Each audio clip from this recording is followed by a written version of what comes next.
الرحمن الرحیم السلام علیکم۔ آج کی ویڈیو بہت اہم ہے۔ اس ویڈیو میں ہم آپ کو یہ بتائیں گے کہ احرام کی حالت میں آپ نے کن کاموں سے رکنا ہے اور کون سے ایسے کام ہیں جو کہ آپ نے جب ایک بار آپ احرام باندھ لیں تو آپ نے وہ کام نہیں کریں۔ اگر آپ ان میں سے کوئی بھی ایک کام کریں تو آپ پر دم واجب ہوگا۔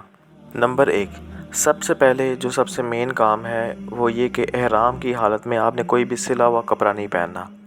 نہ آپ نے قمیض پہنی ہے، نہ آپ نے شلوار، ٹراؤزر، پینٹ پہنی ہے۔ کوئی بھی سلا ہوا کپڑا احرام کی حالت میں آپ نے نہیں باندھنا۔ آپ کا احرام، مرد کا احرام جو ہے وہ صرف 2 چادریں ہیں۔ جیسا کہ رسول اللہ صلی اللہ علیہ وآلہ وسلم سے روایت ہے کہ عبداللہ بن عمر رضی اللہ عنہ سے روایت ہے کہ کسی آدمی نے رسول اللہ صلی اللہ علیہ وآلہ وسلم سے دریافت کیا کہ احرام والا کون سے کپڑے پہن سکتا ہے۔ آپ صلی اللہ علیہ وآلہ وسلم نے فرمایا، احرام جو بندہ بھی احرام کی حالت میں ہوگا وہ قمیض، عمامہ، شلواریں، جبے، موزے نہ پہنے۔ البتہ اگر کوئی شخص جوتے نہ پائے تو وہ موزے پہن لے اور انہیں ٹخنوں سے نیچے تک کاٹ لیا کرے، اور ایسا کوئی کپڑا نہ پہنو جس میں زعفران اور ورس کی خوشبو لگی ہو۔ اور اس میں یہ ہے کہ آپ احرام کی چادر بدل بھی سکتے ہیں۔ یہ نہیں ہے کہ اگر آپ کی چادر گندی ہو گئی ہے، گرمیوں میں پسینے کی وجہ سے اسمیل بھی آ رہی ہے تو آپ وہ چادر بدل نہیں سکتے۔ آپ بالکل چادر بدل سکتے ہیں۔ یعنی کہ اگر آپ کے پاس 2 احرام ہیں اور ایک احرام گندا ہو گیا تو آپ اس کی جگہ پہ دوسرا احرام باندھ سکتے ہیں۔ تو ضروری نہیں ہے کہ آپ نے وہ احرام ہی نہیں بدلنا۔ ہاں، احرام کی جگہ پہ آپ دوسرا احرام باندھ دیں اور اس میں کوئی مسئلہ نہیں ہوتا۔ اور سب سے بہترین یہ ہوتا ہے کہ آپ تولیے والا احرام باندھیں، کیونکہ گرمی میں اکثر یہ ہوتا ہے کہ جب بہت زیادہ پسینہ آتا ہے تو جن مردوں نے کاٹن کے یہ والے احرام باندھے ہوتے ہیں، پسینے کی وجہ سے سارا اس میں سے ان کا جسم دکھتا ہے، جو کہ بالکل ہی مناسب نہیں ہے۔ تو بہتر ہے کہ آپ تولیے والا احرام یوز کریں۔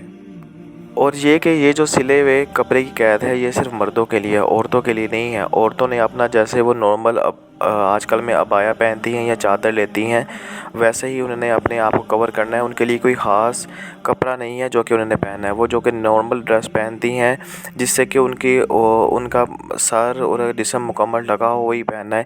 بلکہ عورتوں کے لیے یہ ہے کہ انہوں نے احرام کی حالت میں اپنے گلوز نہیں پہننے اور نقاب نہیں کرنا۔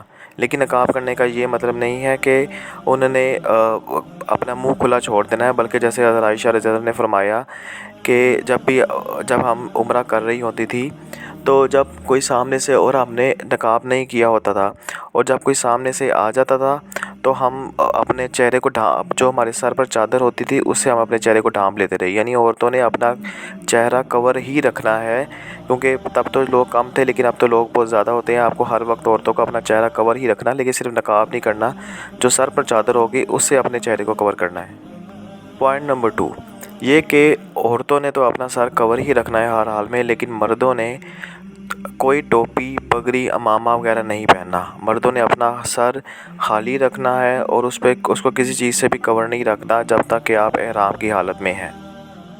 اور اگر آپ حج میں ہیں اور آپ کو احرام کی حالت میں سونا پڑ گیا ہے تو آپ اپنے باقی جسم پر کوئی کپڑا لے سکتے ہیں سردی سے بچنے کے لیے، لیکن تب بھی آپ نے اپنا سر اور منہ نہیں ڈھانپنا۔